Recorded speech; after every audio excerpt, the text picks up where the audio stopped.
How do Fuel Max tires work? One of the factors that determines the amount of fuel a vehicle uses is a tire property known as rolling resistance. Think about the difference in effort between walking on a sandy beach versus walking on a boardwalk. On the beach, a lot of energy is consumed by the friction between the grains of sand, so it's a lot of work. Research on tires has proven that most of the rolling resistance in a tire comes from the tread, and as a combined effect, the tread design, the tread depth, the tread width, and the tread compound. So, by altering the recipe of a tread compound, different levels of friction within the tread rubber can be created. Take these rubber balls for example. They look the same, and they weigh the same. If we take the first ball and drop it, it bounces very little because it has a lot of internal friction, like the sand on the beach.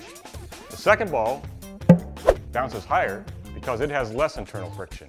And the third ball bounces highest of all because it has the least internal friction. In fact, if we take this ball made with a Fuel Max tread compound and another ball with a standard compound, we can see the difference in rolling resistance in only a few feet.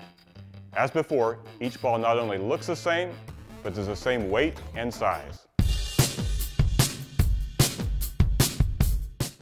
Both are dropped from the same height on a ramp, but the standard compound ball consumes all its energy before reaching the top of the hill. The Fuel Max ball, with less rolling resistance, crests the hill and continues down the other side. If the difference in rolling resistance of two actual tread compounds can be demonstrated in a matter of a few feet, imagine how fuel usage can be reduced with fuel-efficient tires over thousands of miles of highway travel. Bouncing balls and roller coasters are fun, but it's what happens on the highway that's important to you. Here, a Fuel Max compound ball and a standard compound ball are released at the same height at the top of a ramp. The Fuel Max compound ball gives up less of its energy to the road surface and begins to pull away from the standard compound ball. In a similar way, these two trucks are identical except for their tires. One truck has standard compound tires, the other truck has steer, drive, and trailer tires with Fuel Max compound. Each truck travels at exactly the same speed, and each driver shifts into neutral at exactly the same instant. The truck with tires featuring Fuel Max compound continues to roll as the truck with standard compound tires slows down. This is because with each rotation of a tire, a little bit of energy is given up by the tire and absorbed by the pavement. The tires with Fuel Max compound give up less energy.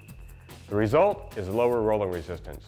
And when the truck with standard compound tires has slowed to a stop, the Fuel Max truck continues to roll for another 785 feet. So a truck with Fuel Max tires requires less energy to go the same distance as a truck with standard compound tires. Less fuel is consumed and fewer dollars are spent traveling from point A to point B. Goodyear has developed innovative compounds that reduce internal friction and help produce lower rolling resistance. These compounds, along with optimized tread designs, are incorporated into Goodyear tires featuring Fuel Max technology. These tires meet the specifications and requirements of the US EPA to be certified as SmartWay products.